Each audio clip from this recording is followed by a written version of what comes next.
नमस्कार, स्वागत है आप सभी का देवभूमि लाइव में। मैं हूं आपके साथ श्रावणी पटनायक। बुलेटिन की शुरुआत करेंगे इस वक्त की बड़ी खबर के साथ। उत्तराखंड में पिछले 24 घंटों में कोरोना संक्रमण के 171 नए मामले सामने आए, वहीं 8 मरीजों की मौत हुई है। इसके अलावा आज 221 मरीजों को ठीक होने के बाद घर भेजा गया। स्वास्थ्य विभाग की ओर से जारी बुलेटिन के अनुसार मंगलवार को 23,663 सैंपलों की जांच रिपोर्ट नेगेटिव आई थी। वहीं अल्मोड़ा में 23, बागेश्वर में 1, चमोली में 6, चंपावत में 17, देहरादून में 70, हरिद्वार में 11, नैनीताल में 13, पौड़ी में 3, पिथौरागढ़ में 8, रुद्रप्रयाग में 9, टिहरी में 5, उधम सिंह नगर में 3 और उत्तरकाशी में 2 मामले सामने आए। प्रदेश में अब तक कोरोना के कुल संक्रमितों की संख्या 3,38,978 हो गई है। इनमें से 3,23,225 लोग ठीक हो चुके हैं। वहीं सक्रिय मामलों की संख्या घटकर 2,896 पहुंच गई है। राज्य में कोरोना के चलते अब तक कुल मिलाकर 7,052 लोगों की मौत हो चुकी है। तो लगातार संक्रमण में कमी देखी जा रही है। कोरोना के मामलों में भारी गिरावट देखी जा रही है। बीते 24 घंटे में 221 मरीजों को डिस्चार्ज किया गया, वहीं 171 नए केस सामने आए हैं। प्रदेश में अब कुल मिला के 2,896 एक्टिव केस है जिनका इलाज जारी है। और देहरादून में 70, हरिद्वार में 11 नए केस सामने आए हैं। और लगातार कोरोना संक्रमण में जो है कमी देखी जा रही है प्रदेश में। देश भर के साथ साथ प्रदेश में भी कोरोना के केसेस जो है लगातार गिर रहे हैं। और उत्तराखंड में कोरोना के 171 नए केस सामने आए हैं और प्रदेश में अब तक 2,896 एक्टिव केस है। ज़्यादा जानकारी के लिए सुभाष कौड़ हमारे साथ जुड़ चुके हैं। सुभाष, क्या कुछ पूरी जानकारी, क्योंकि लगातार कोरोना केसेस जो है कम आ रहे हैं, ऐसे में क्या कुछ तस्वीरें प्रदेश से देखने को मिल रही है? क्योंकि केसेस तो कम हो रहे हैं, लेकिन क्या लोग अभी भी जागरूक है या फिर लापरवाही बरतनी शुरू कर चुके हैं लोग? जी बिल्कुल, ये एक अच्छी खबर है कि प्रदेश में जो कोरोना संक्रमित मरीजों का आंकड़ा है वो धीरे धीरे कम होता हुआ नजर आ रहा है। लेकिन एक बड़ी चीज ये भी है कि अभी जिस प्रकार से बाजार खोले गए हैं उसके बाद से जो लोग हैं वो काफी मात्रा में बाजार में आ रहे हैं। लेकिन जो क्योंकि बाजार की जो सीमाएं होती हैं वो काफी छोटी होती है, तो कहा जा सकता है कि सोशल डिस्टेंस का जो पालन है वो बाजारों में बेहतर तरीके से नहीं हो पाता है। लेकिन फिर भी प्रशासन कोशिश कर रहा है कि जो सोशल डिस्टेंस है खासतौर से बाजारों का, उसको पालन कराया जाए। इसके साथ ही हर दुकान में यानी कि जो बाजार में जो लोग आते हैं वो मास्क का उपयोग जरूर करें। इसको लेकर भी पुलिस प्रशासन लगातार प्रयास कर रहा है। लेकिन साथ ही बड़ी चीज ये है कि प्रदेश में आंकड़े जरूर कम हो रहे हैं और इसी को देखते हुए सरकार ने जो रियायत है वो जरूर दी है। लेकिन अब देखना होगा कि जो रियायत व्यापारियों और आम लोगों के लिए मिली है उसको देखते हुए अब आगामी दिनों में किस तरीके से कोरोना के मामले देखने को मिलते हैं। और क्योंकि उम्मीद ये की जा रही है कि धीरे धीरे पूर्ण तरीके से अनलॉक पूरे प्रदेश को कर दिया जाएगा। हालांकि जो शहरी क्षेत्र से आ रहे हैं, चाहे वो दिल्ली से आ रहे हो या उत्तराखंड के बाहरी बॉर्डर एरियाज में, उन लोगों को RT-PCR की रिपोर्ट लानी अनिवार्य होगी। और यही केवल ये ना केवल उत्तराखंड आने के लिए बल्कि एक जिले से दूसरे जिले में जाने के लिए भी RT-PCR की जो नेगेटिव रिपोर्ट है वो लाने के लिए अनिवार्य जरूर किया गया है सरकार द्वारा। लेकिन बड़ी चीज ये है कि इसके बाद कहीं ना कहीं प्रदेश में जो कोरोना संक्रमित मरीजों का आंकड़ा वो धीरे धीरे कम होता हुआ जरूर नजर आ रहा है। जी बिल्कुल सुभाष, देखिए निहायती केसेस जो है वो तो कम हो रहे हैं, रियायतें भी दी जा रही है सरकार की तरफ से, धीरे धीरे पाबंदियां भी हटाई जा रही है। लेकिन इसी बीच हमें ये नहीं भूलना चाहिए कि पाबंदियां तो मिल रही है लेकिन हमें अभी भी सोशल डिस्टेंसिंग का ख्याल रखना बेहद ही ज़रूरी है। मास्क का उपयोग करना बेहद ज़रूरी है। और धार्मिक स्थान या फिर कहीं भीड़ भाड़ वाले इलाकों में जब भी हम जाएँ तो हमें सोशल डिस्टेंसिंग का ध्यान रखना बेहद ही ज़रूरी है। क्योंकि हम कई जगह ऐसे देखते हैं कि लोग जैसे ही ढील दी जाती है लापरवाह होते जा रहे हैं। जी बिल्कुल, ये जरूरी है कि जिस तरीके से प्रदेश में एक बार दूसरी लहर कोरोना की आई थी, उम्मीद ये की जा रही थी कि कोरोना पूरी तरीके से खत्म हो गया पहली लहर में, और जिस तरीके से बहुत तेजी से प्रदेश में दूसरी लहर आई उसका एक मुख्य वजह ये भी था कि लोगों ने ये मान लिया था कि अब कोरोना वापस नहीं आएगा। लेकिन और यही वजह है कि वो मास्क लगाना छोड़ रहे थे, सोशल डिस्टेंस अपनाना छोड़ रहे थे। लेकिन अब जिस तरीके से दूसरी लहर आई और बहुत तेजी से वो प्रदेश में आई, तो उसके बाद कहीं ना कहीं अब लोगों को समझने की जरूरत है कि अब जो सोशल डिस्टेंस है उसका पालन करना चाहिए, मास्क लगाकर बाहर निकलना चाहिए। और कुल मिला के कहा जाए तो बहुत जरूरी हो तभी घरों से बाहर निकलें, ये लोगों को खुद सोचने की अब जरूरत है। जी बिल्कुल सुभाष, तमाम जानकारी के लिए आपका बहुत बहुत शुक्रिया। आगे बढ़ेंगे। प्रदेश में 2 दिन पहले हुई बारिश ने हरिद्वार के लक्सर क्षेत्र में भारी नुकसान पहुंचाया। बालावाली क्षेत्र में गंगा के विकराल रूप ने बाणगंगा का तटबंध तोड़ दिया, जिसकी वजह से हजारों बीघा कृषि भूमि जलमग्न और सिल्ट आ जाने से फसलें बर्बाद हो गई। खानपुर विधायक कुंदर प्रणव चैंपियन ने क्षतिग्रस्त तटबंध का निरीक्षण किया, जिसके बाद डीएम सी रविशंकर भी क्षतिग्रस्त तटबंध का निरीक्षण करने जाएंगे और लोगों की मौके पर ही समस्या सुनेंगे।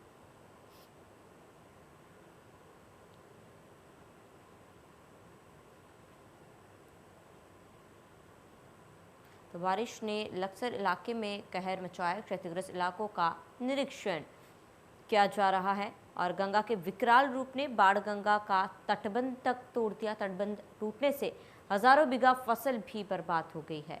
तो इससे लोगों को काफ़ी परेशानियों का सामना करना पड़ा, नुकसान भी हुआ है लोगों का। क्षतिग्रस्त इलाके का फिलहाल निरीक्षण किया जाएगा। इसके साथ ही विधायक कुंवर प्रणव चैंपियन ने निरीक्षण किया और आगे भी लगातार निरीक्षण किया जाएगा। इसके साथ ही जिन लोगों को समस्याएं हैं उनकी भी सुनी जाएगी और जल्द से जल्द समस्याओं का निराकरण करने की कोशिश की जाएगी।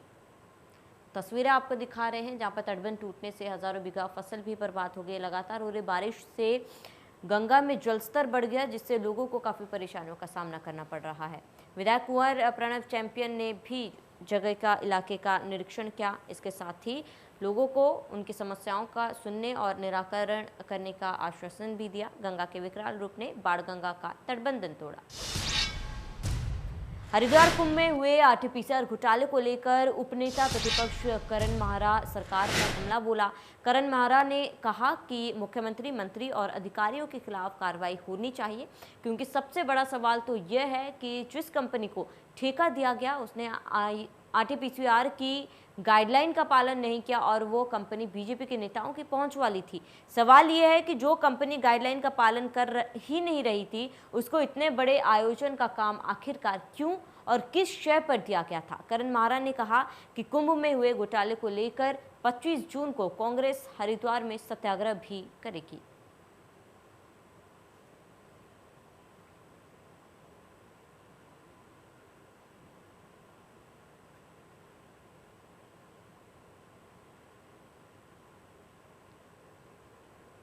तो आरटीपीसीआर टेस्ट घोटाले के मामले में करण माहरा का बयान सामने आया है, जहां पर उन्होंने बीजेपी पर सवाल खड़े किए।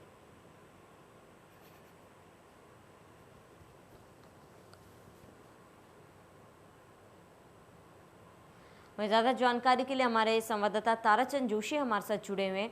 ताराचंद, इस घोटाले को लेकर अब उपनेता का भी बयान सामने आया है, जहां पर बीजेपी को वो घेरते हुए नजर आ रहे हैं। जी देखिए, कुंभ में जो आरटीपीसीआर घोटाला हुआ है उसमें सरकार लगातार घिरती जा रही है और सरकार के खिलाफ विपक्ष पूरी तरह से हमलावर है। और इसी क्रम में नेता उप प्रतिपक्ष करण मेहरा कल यहाँ पर पहुंचे थे देर रात और उन्होंने ये कहा कि इसमें जो कंपनी जिसको ये ठेका दिया गया था वो कंपनी भारतीय जनता पार्टी के लोगों से संबंधित थी और इसमें जो भी अधिकारी या सरकार के जो भी लोग इसमें दोषी हैं उनके खिलाफ सख्त से सख्त कार्रवाई होनी चाहिए। और यदि इस तरह की कार्रवाई नहीं होगी तो विपक्ष इस पर हंगामा करते रहेगा और सरकार को इस पर ठोस निर्णय जरूर लेना होगा। भले ये मामला अभी हाईकोर्ट में विचाराधीन है। कोर्ट ने जो कंपनी है उसको और जो आरटीपीसीआर जिसको ठेका दिया गया था लैब, वो और सीएमओ भी अभी हाईकोर्ट में तलब है और दोनों को ही वहां पर अपना जवाब देना है। लेकिन विपक्ष भी सरकार पर लगातार इस मामले को लेकर हमलावर दिखाई दे रहा है। जी बिल्कुल ताराचंद, क्योंकि कांग्रेस अभी 25 जून को सत्याग्रह करने की भी बात कह रही है, इसको लेकर क्या कुछ पूरी जानकारी है? जी देखिए, उन्होंने ये भी कहा कि इस पूरे मामले पर सरकार के खिलाफ विपक्ष हमेशा हमलावर रहेगा जब तक सरकार इस पर कोई ठोस निर्णय नहीं ले लेती है। और उसी क्रम में 25 जून को हरिद्वार में सत्याग्रह करेगी कांग्रेस और सरकार को चेताने की कोशिश करेगी कि सरकार इस तरह के जो घोटाले हैं, जब भी कुंभ हुआ है उत्तराखंड में कुछ ना कुछ घोटाला सामने आता है तो विपक्ष लगातार सरकार पर हमलावर है और सरकार को ये चाहिए कि वो जो जितने भी इसमें दोषी लोग हैं उनके खिलाफ सख्त से सख्त एक्शन ले। जी चलिए ताराचंद, तमाम जानकारी के लिए आपका बहुत बहुत शुक्रिया।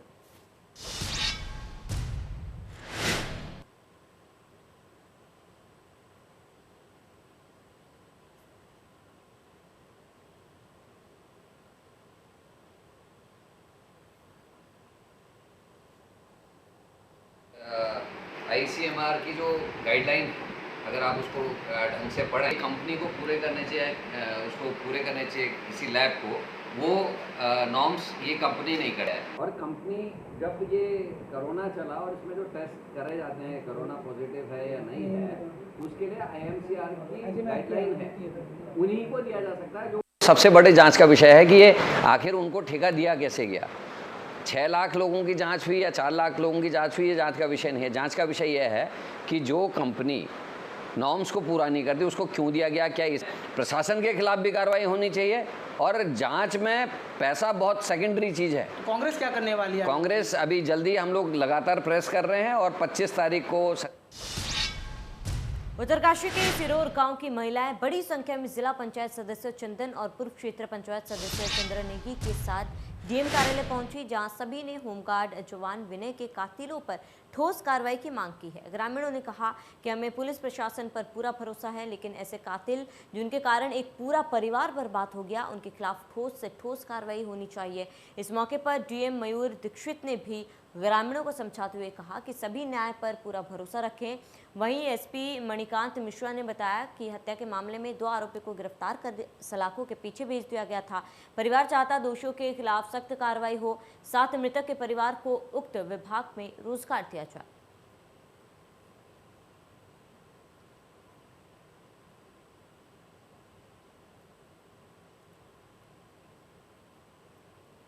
तो उत्तरकाशी में होमगार्ड के हत्या का मामला, जहां पर आरोपियों पर कठोर कार्रवाई की मांग कर रहे हैं ग्रामीण, और हत्या के मामले में 2 आरोपी गिरफ्तार हो चुके हैं।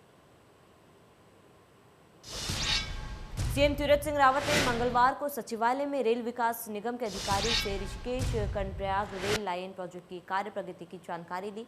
मुख्यमंत्री ने कहा कि रेल लाइन के कार्यों में तेजी लाई जाए, इसको निर्धारित समयावधि में पूर्ण किया जाए। 2024 तक इस रेल लाइन निर्माण को पूर्ण करने का लक्ष्य रखा गया है। मुख्यमंत्री ने कहा कि कार्यों में तेजी लाने के लिए राज्य सरकार की ओर से जो भी मदद की जरूरत होगी वो दी जाएगी। रेल विकास निगम के मुख्य परियोजना प्रबंधक हिमांशु बडोनी ने जानकारी दी कि 125 किलोमीटर तक ऋषिकेश कर्णप्रयाग रेल लाइन पर 12 स्टेशन एवं 17 टनल बनाए जा रहे हैं। मुख्य सुरंगों के कार्यों में तेजी लाने के लिए 10 कार्यस्थलों के लिए 12 किलोमीटर की अप्रोच रोड का निर्माण पूर्ण हो चुका है।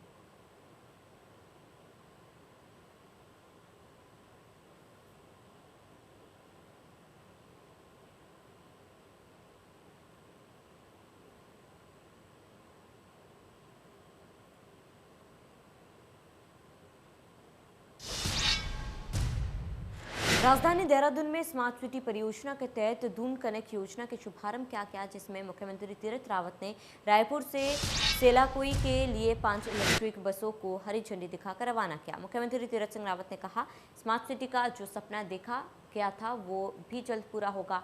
मुख्यमंत्री ने कहा, कोविड के चलते निर्माण कार्यों में रफ्तार जरूर धीमी हुई है, लेकिन परिस्थितियों सामान्य होते ही कार्यों में तेजी ला दी जाएगी।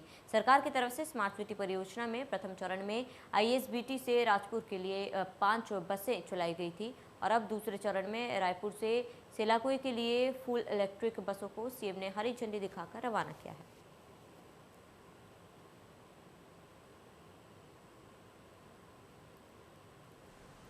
इलेक्ट्रॉनिक जो बसों का रायपुर से लेकर सेलाकोई तक जाना और पूरे शहर से गुजरते हुए आम जन को उसको सुविधा मिलेगी। और मैं कह सकता हूँ कि जो लेबर तबका है, कर्मचारी है, क्योंकि सेलाकोई सहजपुर एक जिस तरह फैक्ट्री एरिया है और रायपुर से होकर के और कम दाम में और कम समय में ये बहुत बड़ी अपने आप में ऐतिहासिक है और ऐसी सौगात आज मिली है। और देहरादून वासियों को और सभी जनमानस को इसका लाभ मिलेगा। ये इलेक्ट्रॉनिक बस जो है, एक बार बैटरी चार्ज होने के बाद 180 किलोमीटर तक दौड़ना जाना इसका तय है। और साथ में ही ये जो आज के हिसाब से शौचालय का निर्माण हुआ है, आधुनिक निर्माण जो दिखा है तो मैं सोचता हूँ कि ये भी एक स्वच्छता का प्रतीक, और आदरणीय प्रधानमंत्री मोदी जी का जिस तरह का ड्रीम प्रोजेक्ट है स्वच्छता को लेकर के वो प्रदर्शित हो रहा है, दिख रहा है, और इसके लिए मैं उसको शोभा देता हूँ। स्मार्ट सिटी के जो काम है वो पूरे हो जाएंगे। प्रदेश के परिवहन मंत्री यशपाल आर्य ने परिवहन विभाग से जुड़े अधिकारियों के साथ विधानसभा में बैठक की। बैठक में परिवहन निगम को घाटे से निकालने के लिए हर संभव प्रयास करने के निर्देश दिए। इस संबंध में सामूहिक प्रयास पर बल देते हुए बचत के लिए खर्च में कटौती और आय बढ़ाने का प्रयास करने के निर्देश दिए गए, ताकि समय पर वेतन भत्ते का लाभ दिया जा सके। निगम के कर्मचारी, चालक, परिचालक इत्यादि के कोविड के कारण मृत्यु होने पर दिए जाने वाली विभागीय सहायता राशि के संदर्भ में बैठक करने के निर्देश दिए गए।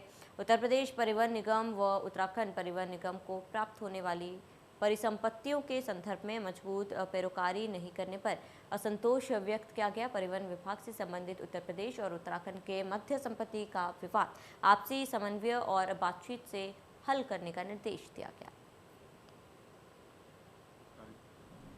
परिवहन विभाग और परिवहन निगम की संयुक्त बैठक में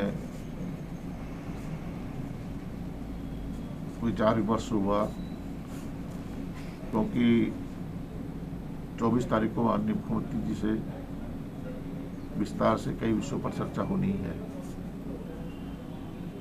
और जो हमारा परिसंपत्तियां हैं और जो संपत्ति है उत्तर प्रदेश और में दिल्ली में, उन संपत्तियों के कई मामले कोर्ट में भी विचाराधीन हैं, और निश्चित रूप से हमारा मत है कि हम बातचीत से भी उत्तर प्रदेश सरकार और राज्य सरकार इस मामले को इस सहमति के आधार पर इसका समाधान कर सकती है। हमने परिवहन निगम को अपनी बचत कटौती जो भी बचत करने पर ज़्यादा जोर दिया है, खर्चों में कमी करने पर जोर दिया है।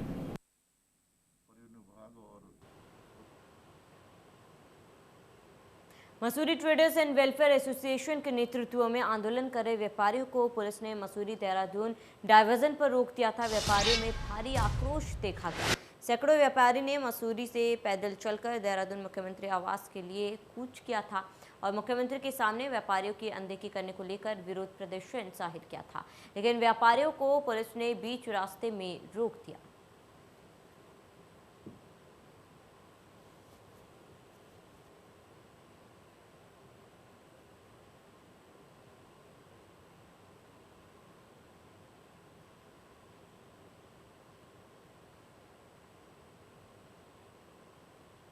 तो पुलिस ने प्रदर्शन कर रहे व्यापारियों को रोका।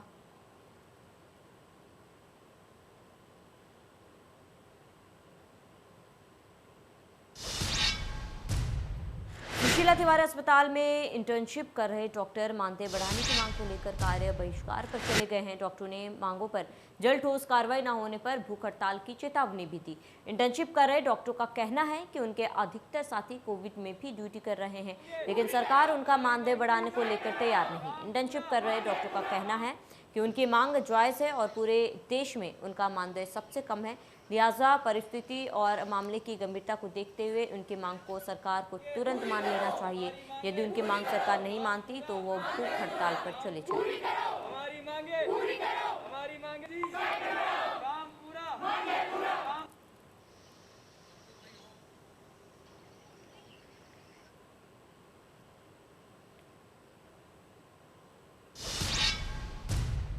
काशीपुर में पार्षद ने एक किसान पर नगर निगम की जमीन कब्जा करने का आरोप लगाया। ग्राम हिम्मतपुर वार्ड नंबर 6 के पार्षद एलन सिंह का आरोप है कि करीब 1.5 वर्ष पूर्व नगर निगम ने वार्ड क्षेत्र के हिमपुर इस्माइल में करीब 3 एकड़ सरकारी जमीन चिन्हित कर तहसील प्रशासन की मदद से उस पर कब्जा किया था।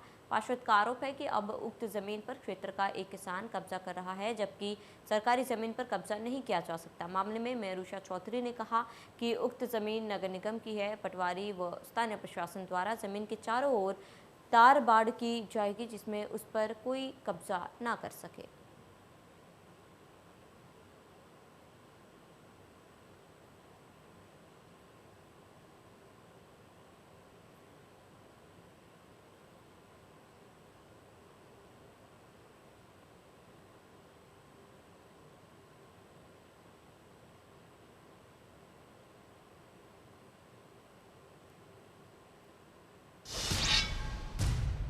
हरिद्वार के Atal Bihari Vajpayee street guest house के निर्माण कार्य की गुणवत्ता की हकीकत 3 सालों में ही सामने आ गई। साल 2017 में करीब 17 करोड़ की लागत से बनकर तैयार हुए गेस्ट हाउस की छतों से बारिश का पानी टपक रहा है। खास बात यह है कि गेस्ट हाउस के जिन कमरों में बारिश का पानी भर रहा है वे वीवीआईपी रूम में, जिनमें मुख्यमंत्री और केंद्रीय मंत्रियों को ठहराया जाता है। गेस्ट हाउस के व्यवस्था अधिकारी की ओर से कई बार इसके लिए विभागीय अधिकारियों को जानकारी दी गई, लेकिन अभी तक गेस्ट हाउस की मरम्मत नहीं हो पाई है। अर्धकुंभ 2016 की निधि से कार्यदायी संस्थान गढ़वाल मंडल विकास निगम ने लुधियाना की एक कंपनी से गेस्ट हाउस का निर्माण कराया था। 24 कमरों के स्टेट गेस्ट हाउस के निर्माण में करीब 17 करोड़ रुपए की लागत आई थी। फिलहाल राज्य संपत्ति विभाग गेस्ट हाउस का संचालन कर रहा है।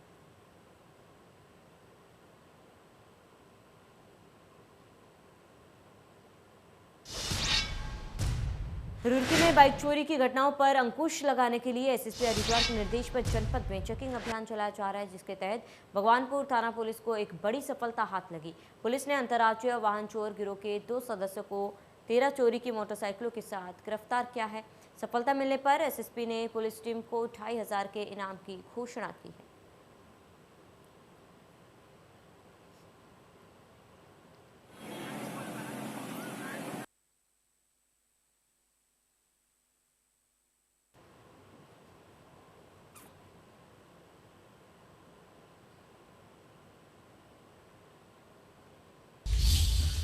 और इसी बीच एक बड़ी जानकारी से आपको रूबरू कराते हैं। बड़ी जानकारी, उत्तराखंड में कोरोना के 171 नए केस सामने आए हैं। प्रदेश में लगातार कोरोना के केसेस कम हो रहे हैं। एक दिन में कोरोना से 8 मरीजों की मौत हुई है। बड़ी जानकारी इस वक्त की, 221 मरीजों को डिस्चार्ज किया गया है बीते 24 घंटे में। और प्रदेश में अब तक 2,896 एक्टिव केसेस। बड़ी जानकारी, देहरादून में 70, हरिद्वार में 11 नए केस सामने आए हैं। बड़ी जानकारी इस वक्त की, 171 नए केस उत्तराखंड में पिछले 24 घंटे में सामने आए हैं। वहीं 8 लोगों की मौत हुई है। बड़ी जानकारी इस वक्त की आपको बता रहे हैं। बड़ी और अहम जानकारी से आपको रूबरू करा दें। 221 मरीजों को बीते 24 घंटे में ठीक कर डिस्चार्ज किया गया है। प्रदेश में अब 2,896 एक्टिव मरीज। चलिए इसी के साथ ही देवभूमि लाइव में मेरे साथ इतना ही। देखते रहिए इंडिया न्यूज।